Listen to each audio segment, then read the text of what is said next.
tankers, and welcome to another Armored Warfare review and gameplay video. Today's video we're gonna talk about the Polish tier 10 light tank, the PL-01.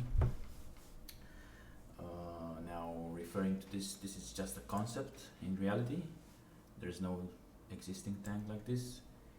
It was a technology demonstrator jointly developed by Poland and the United Kingdom using the CV90 chassis and a lot of cardboard. The original idea that eventually led to the development of the PL-01 concept was to replace the aging Polish fleet of the T-72M1 tanks. This machine was unveiled to the public during the 2013 International Defense Industry Exhibition in Kielce,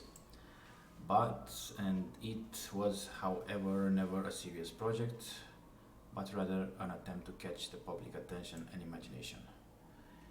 In this goal it definitely succeeded, and it definitely succeeded for armored warfare because it is a tier 10 light tank.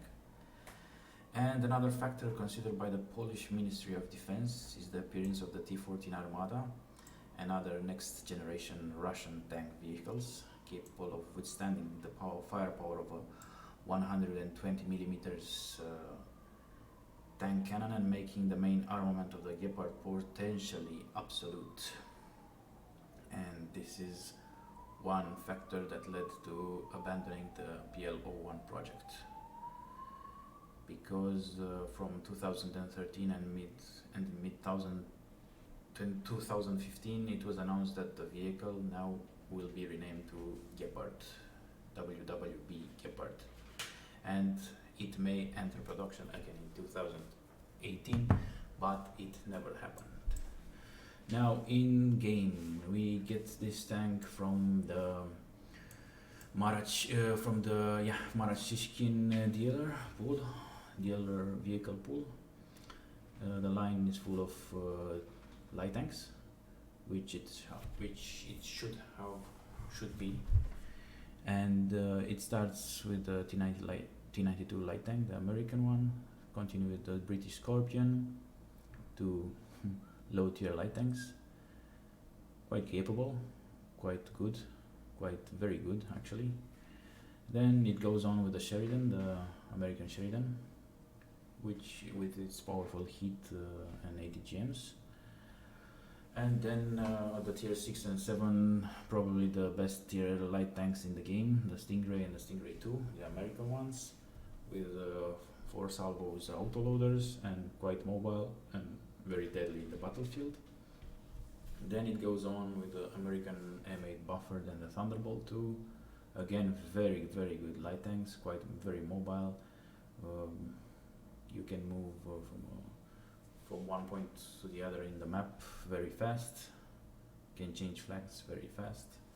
And then the last one, the Polish PL-01, which is a bit slower in like its predecessors, but it compensates in other means. And other means, I mean, like it is probably the best tier 10 light tank in the game, in my opinion. I mean, there is no other tier 10 light tank in the game except the K21, and I opt for the PL-01 when I may choose between this and this. In terms of upgrades, you get the spall liner with the hit points increase, and this active camo, which makes this a very powerful tool for the tier 10 light tank, the PL. That active camo, when stationary, the system provides the same camouflage as if the vehicle was hiding behind a piece of foliage. So this is one extra that it stacks with the regular foliage camo bonus, which is rather very good. You can snipe, you can stay stationary, you can snipe without worries that you will be spotted. Your camo will drop, but you will still have the foliage camo bonus, so you don't have to worry about dropping your camo value. The next upgrade is the Harkill APS, 8 charges, but with the 500-meter acquisition range, but the angle of effect is 360. So yeah, it's quite good, quite decent, quite powerful. You get the accuracy improve, the upgrade the AP shots, okay, and the ability to spot targets behind foliage is increased by 30%, the improved thermal imagery upgrade, and the Lahat ATGM PH. This is currently, I think it's a little bit bugged at the moment, but and I won't tell why. I will let you guys discover why. But other than benefiting from this bug, it's quite useless. The ATGM, I don't see a situation where you could use the ATGM. And of course the reinforced transmission, which you get for all tanks. This is universal, maximum speed 15%. You get the troop compartment, which is your special trait. You can deploy the sniper. This is the only infantry you get. You cannot opt for all mortars or 80 squad. And the sniper is all you get, which is quite powerful for the PL. It's quite an asset, quite an auxiliary asset. And the improved acceleration and the suspension, and of course the universal retrofit slot. The alpha damages for AP is 600. You come up with a magazine of in total 6 shells. I think I told that already. Yes, 6 shells. The 120mm gun, 850 penetration for the AP shots on upgrades, and the hit with 720 alpha and 950mm of penetration. And the machine gun, okay. In terms of retrofits, I use the vision range. You get the standard vision range as a light tank. It's quite high actually, and I choose to complement that with the vision range, augmented optics, 335 meters, and telescopic lenses, so in total 105 meters spotting range. So yeah, combined with my Sana commander, I will get to around 590 meters vision range while stopped, and that will also increase if I will get spotted, because of Sana's spotting range is increased 40 meters after detection by enemies. So yeah, that's in total like 590, 630. And also I might add that this is combined with the improved thermal imager. So 630 millimeters, 600 meters, well, okay, am I still saying millimeters? So 603 meters combined, and that will get the enemy a quite big penalty to the camo. So you will actually deny the enemy's camo, because the maximum is 540 meters. So yeah, and the spotting through foliage, you will be an outstanding spotting machine once you get into the position to spot, which is stationary. The improved barrel lining is increasing my rate of fire and my accuracy. Also, this is combined with my Sana's marksman, with my min spread is improved. That will lead me to a total 0.078 degrees of accuracy on AP shots. And of course, my electro-optical observing paint to increase my camouflage while I'm stopped. So yeah, the targeting, I might add, it's the aiming time, which is quite good, 1.4 seconds, very good, with a turret traverse of 58 degrees, which is decent to good. Not actually very good, but decent to good. I also opted for my crew skills to increase my turret traverse speed by 8% on my gunner. And of course, more accuracy, max spread is improved by 50%, another perk on my gunner. And for the driver, acceleration for off-road terrains and accuracy while moving. It's quite good when chasing AFVs or lighter tanks to shoot on the move and seal the business really fast. The reload time of an entire magazine is 14.22 seconds, and you get like 2k.750 hit points. For the armor, Now this is the very nice part of the PL. For the armor, this is a light tank. This part is quite impenetrable, just like pretty much the Ghost. The lower part is the weakest point. If you manage to hit, if they manage to hit you on this, they will also get engine damage. So you want to hide this as soon as possible. And if you hide this, you will get an excellent MBT here, because the turret is unmanned, and every shot landed on your turret will get minimal damage. Actually, not, I wouldn't say minimal damage, but very small damage, because that's not a minimum damage of an alpha. So yeah, the turret, again, the turret is unmanned. No matter the side you are turning your turret, you will get minimum damage. Yes, it's all green, but not to worry about, you will get minimum damage. Of course, but there is also the prospect of enemy shooting and spamming HE and hit at you. So that is the situation where you don't want to fuck around, and maybe you should forget that you have a hold down position, then that you are unmanned turret, and then start doing some other plans for that type of trade. And yeah, the engine is in front. I already told that. Ammo rack is the breach will be hit as well if you get your turret to put it at work. But this is this is actually quite good, that when you are making an escape situation, like running away, you won't and you will get hit in the rear, just like all the running tanks, all the cowards, and you won't get engine damage. So that's quite an asset for a maneuver, for an escape maneuver. Yeah, in terms of speed, 85 kilometers an hour at its maximum. Acceleration to 32 kilometers an hour is quite slow. Yeah, 4 seconds for a light tank, I would say quite slow. It's not a fast tank, it's actually an average speed tank, average, yeah, mediocre on terms of speed.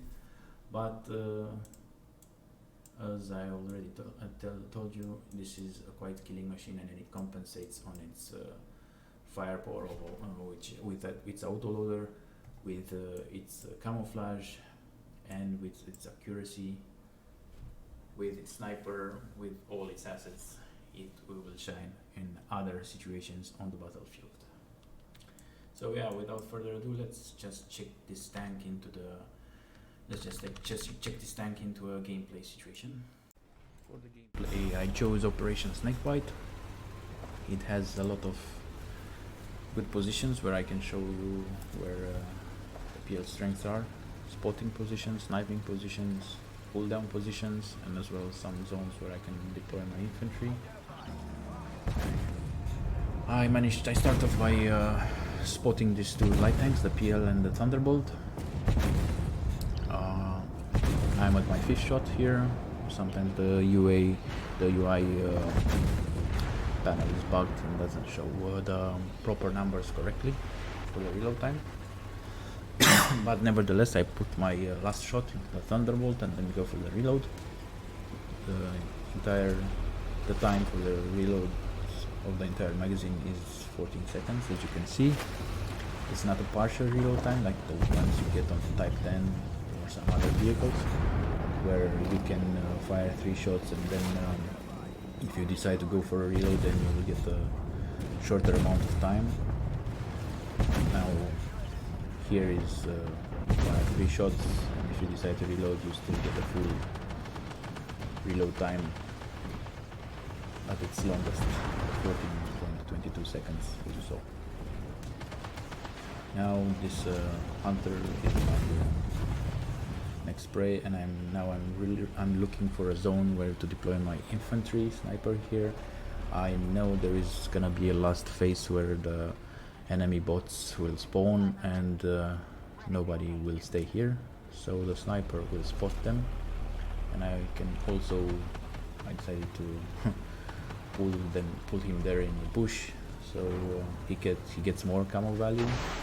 In Armored Warfare, the infantry gets its own camo value, so if you deploy them in a bush or some fallen trees zones, they will get more foliage camo. So yeah, why not use that? He will spot them all and he will not be spotted. But that will be available only if he will not start shooting, because that is something that I cannot control. Nobody can control this. The enemy attacks. As soon as they see the enemy, the only thing you can control is which enemy from their view range they will attack, but you cannot control if they will attack or not. I hope they will introduce that in a later patch, a command where you can actually tell the infantry if they should auto attack or wait for your signal or something like this. And I'm also dreaming of a patch where they will implement some infantry command moves where you can deploy your infantry and then turn your cursor wherever you want to move them, implement a command for that infantry to move there in that position. Anyways, here I was in a little bit of a problem. I wanted to go around and flank the challenger, but somehow the bots decided to swarm the cap now, and they were a bit too many for me, and I was the only one lit. But as soon as my teammates started to shoot at the lieutenant, he focused on them, someone else, so I was no longer the main focus here, and I managed to use this dead tanks as a cover. I still have 6 shots of heat ammunition, which I decided to put on this 15 Armata while standing on the cap. I don't want to finish off the 15 Armata, he has like 170 HP left, and I don't want to waste my precious heat shells. As you can see, one heat shell is actually doing around 650 more, maybe 700 damage, so I didn't want to go for the kill for the 15 Armata. There are some players who want to get the kills, so because they think they will get more experience because of the kills, but as you can see, I put as much damage into the Armata as to get an assist and not a kill, so an assist counts as a kill in the same amount of experience points. And I also, as you can see now, I also was lucky with this 22k damage done up until now, because of my teams. They are not really that bright. Look at the Sphinx and the Streetswagen where they decided to camp. I think just me and the Challenger and the Leclerc have the rendered positions on the enemies. Because for the Sphinx and the Armata and the Streetswagen, the enemies are not in the render view range, or maybe they will be when they get into the cap, but not now, where I am able to shoot this Armata and the Oplot. And by the way, all these enemies are spotted by my sniper there. I get spotting damage. The sniper is doing his job. It's what I wanted to do from the beginning, as I told you. And one thing that I would like to mention is that I am in a hold down position. My hole is hidden.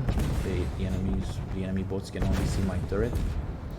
My frontal turret is actually quite impenetrable from machine guns and lower caliber, but sometimes like XM with higher caliber shells can actually bend my turret from the front. But the thing is, it is unmanned turret, so it will take minimum damage.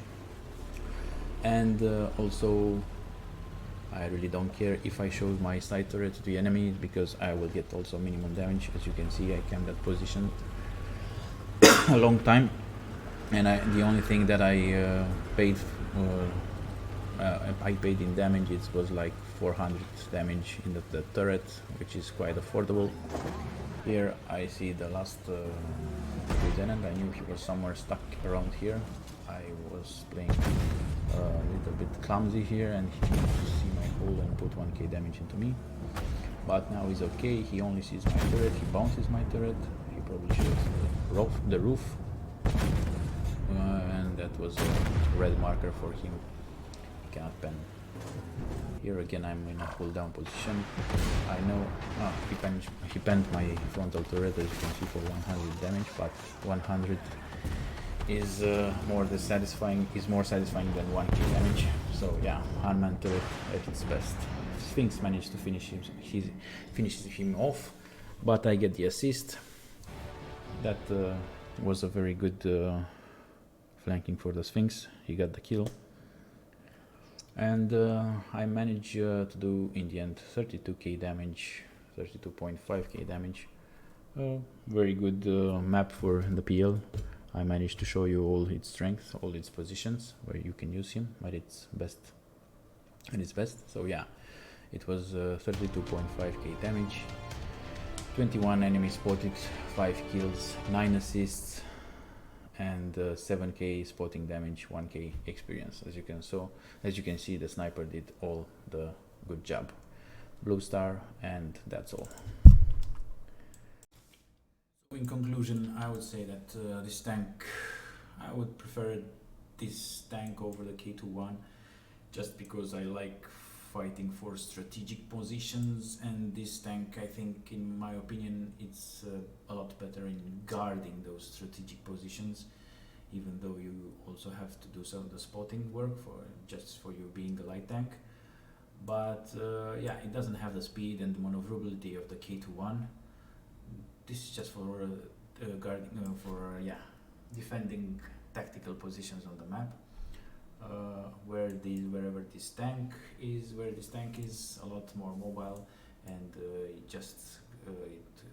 it's a different playstyle. You just rely on sniping, where this tank, you can, besides the sniping and the good accuracy that it's made for sniping, yes, you can also go into some more aggressive situation and attacks, just because you can hide your hole and play some hold down positions, and really make some tougher MBTs, or even very aggressive players have second thoughts when approaching you. If they see you on hold down, they will eventually have to abandon their position, and that's quite a satisfaction when you see an MBT just pulling back, because he's just seeing you, a light tank, firing him into a very strong defensive position. So yeah, I hope you all enjoy. And one thing I forgot to mention at the end and the beginning of the video is that you can play what commanders you can choose for it. I choose to play with Sana, since it's quite balanced for PL. I get the spotting range when I'm detected by enemies, so that's something that I want to happen. I want to be detected by enemies, so as soon as I'm in some hold down position or a very good defensive position, I will want to start firing or just start moving just to lose my camo and get spotted, and then spot back the enemies that are firing at me, wherever snipers or hidden AFVs are in there. It's quite balanced in terms of, it also gives me some extra camo, some aiming time, and some accuracy bonus, some reload once I spot the enemy, and some spotting through foliage, and threat will hit points and maneuverability bonuses. You can also opt to play this tank with some, I also saw some players playing with Zaitsev because of its stationary camo, but I don't know if you want to get that that big of a camo. After all, you are a light and not a DT. You can also play it with Erin, with its camo bonuses and its sporting bonuses. Very good choice. I don't have it at max. I don't play Erin that much. You can play with it with Sabrina Washington with its model damage, because you have a magazine autoloader and you can fire shot after shot, 1 second, 1 point something seconds reload time, and then destroy its module. Don't let the enemy repair. That's actually quite good. Or a very, very, very good option is the Warlock Juan Carlos Minamon commander for its spotting and camo bonuses. This is actually quite good. I also 50% of the times I played with Miramon, 50% of the times I played with Ioannis Sana. So yeah, this is actually a quite good combo for the PL.